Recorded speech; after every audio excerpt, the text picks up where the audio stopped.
జాతీయవాద జర్నలిజానికి అసలైన వేదిక నేషనలిస్ట్ హబ్ ని సబ్స్క్రైబ్ చేసుకోండి. నోటిఫికేషన్స్ కోసం బెల్ ఐకాన్ పై క్లిక్ చేయండి. నమస్తే, వెల్కమ్ టు నేషనలిస్ట్ హబ్.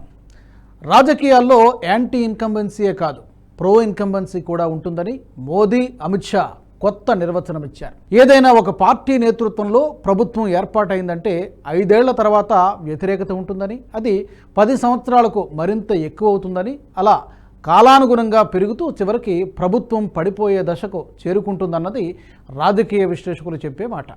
చాలాసార్లు ఇది నిజమైంది కూడా.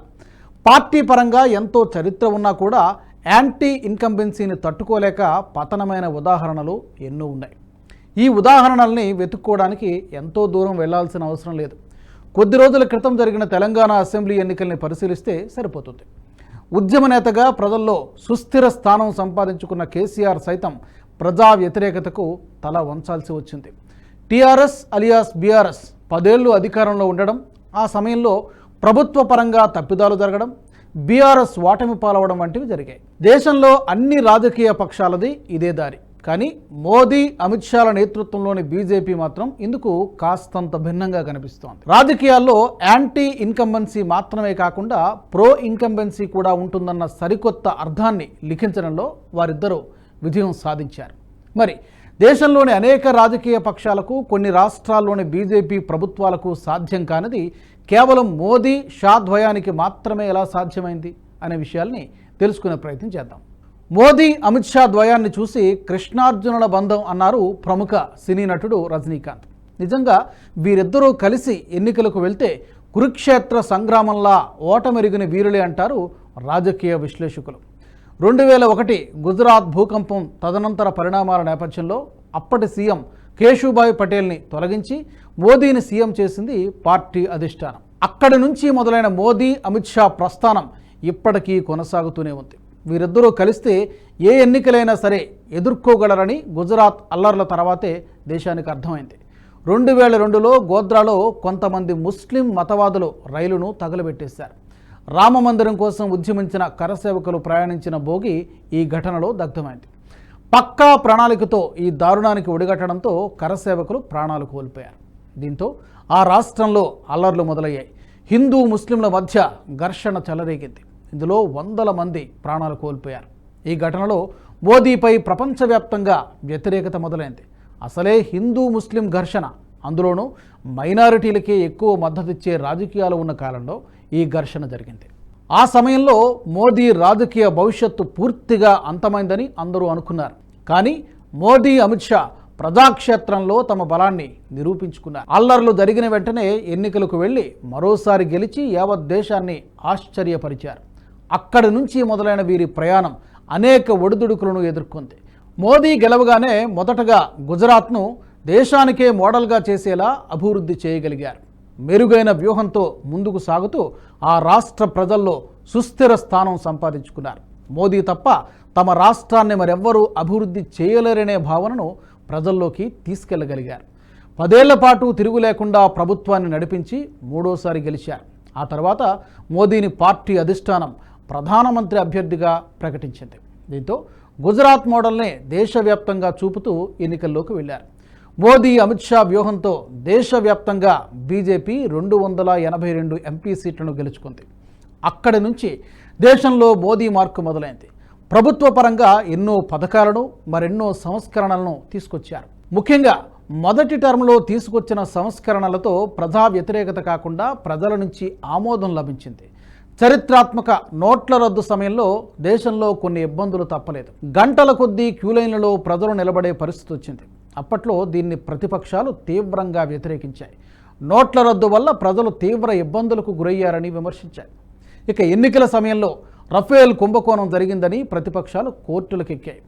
ఫ్రాన్స్కు చెందిన ఓ పత్రిక ఊహాగానాలతో రాసిన నిరాధారమైన కథనాన్ని ఆధారంగా చేసుకుని పిటిషన్లు కూడా దాఖలయ్యాయి.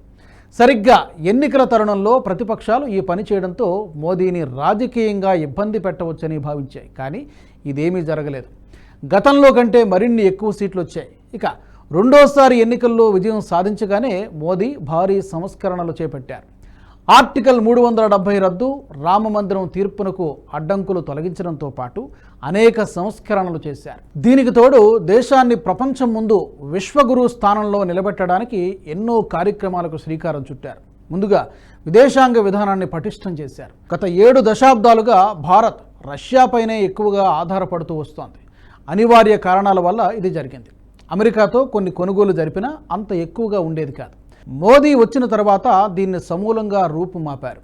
ఏ దేశం నుంచి భారత్కు ఎక్కువగా మేలు జరిగితే ఆ దేశం నుంచి కొనుగోలు చేయడం ప్రారంభించారు. ఇక ఆర్థికంగా కూడా దేశాన్ని ఎంతగానో ముందుకు తీసుకెళ్లారు మోదీ. $3 ట్రిలియన్ ఎకానమీ దాటి ప్రస్తుతం $3.7 ట్రిలియన్ భారత ఎకానమీ చేరుకుంది. మరికొద్ది రోజుల్లో ఇది $4 ట్రిలియన్ చేరుకుంటుందని అంతర్జాతీయ సంస్థలు అంచనా వేస్తున్నాయి. దీంతోపాటు భారత్లో డిఫెన్స్ వ్యవస్థ కూడా అత్యంత కట్టుదిట్టంగా మారింది. గత పాలనలో దేశంలో ఎక్కడ చూసినా ఉగ్రవాద దాడులు జరిగాయి. అత్యంత కట్టుదిట్టమైన భద్రత ఉండే నగరాలైన ముంబైలో కూడా దాడులు జరిగాయి.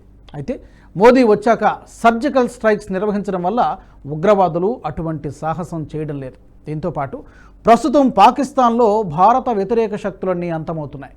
ఎక్కడ పేపర్లు చూసినా అన్నోన్ గన్మ్యాన్ కిల్డ్ అనే పేరుతో హెడ్లైన్స్ ప్రచురితమవుతున్నాయి. హఠాత్తుగా కొంతమంది దుండగులు రావడం, కాల్చి చంపడం వంటివి జరుగుతున్నాయి.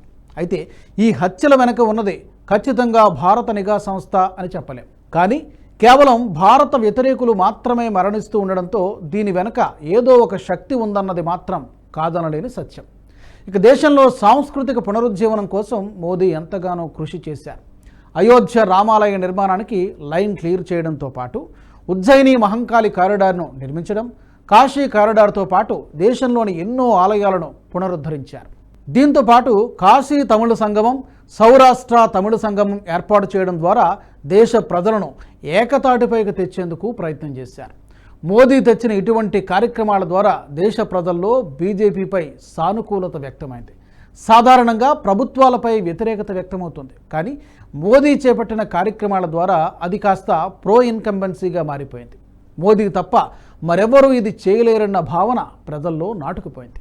ప్రతిపక్షాల్లో ఐక్యత లేకపోవడం, గతంలో యూపీఏ పరిపాలన చూసి ప్రజలు విసిగిపోవడం వంటివి చూసి మరొక్కసారి కాంగ్రెస్ను గెలిపిస్తే దేశం వెనక్కి వెళ్ళిపోతుందన్న భావన ప్రజల్లో నాటుకుపోయింది. అందుకే రాబోయే సార్వత్రిక ఎన్నికల్లో బీజేపీ ఖచ్చితంగా గెలుస్తుందని సర్వేలు కూడా ఘంటాపథంగా చెబుతున్నాయి. ఈ వీడియో మీకు నచ్చినట్టయితే లైక్ చేయండి, 10 మందికి షేర్ చేయండి. అలాగే కామెంట్ల రూపంలో మీ అభిప్రాయాలను మాతో పంచుకోండి. Nationalist hub group of channels ను సబ్స్క్రైబ్ చేసుకుని తెలుగునాట జాతీయవాద జర్నలిజాన్ని ప్రోత్సహించండి. ఈ వీడియో కింద ఉన్న బెల్ ఐకాన్ పై క్లిక్ చేయడం మర్చిపోవద్దు. ఈ వీడియో మీకు నచ్చినట్టయితే లైక్ చేయండి, 10 మందికి షేర్ చేయండి. అలాగే కామెంట్ల రూపంలో మీ అభిప్రాయాలను మాతో పంచుకోండి. Nationalist hub group of channels ను సబ్స్క్రైబ్ చేసుకుని తెలుగునాట జాతీయవాద జర్నలిజాన్ని ప్రోత్సహించండి. ఈ వీడియో కింద ఉన్న బెల్ ఐకాన్ పై క్లిక్ చేయడం మర్చిపోవద్దు.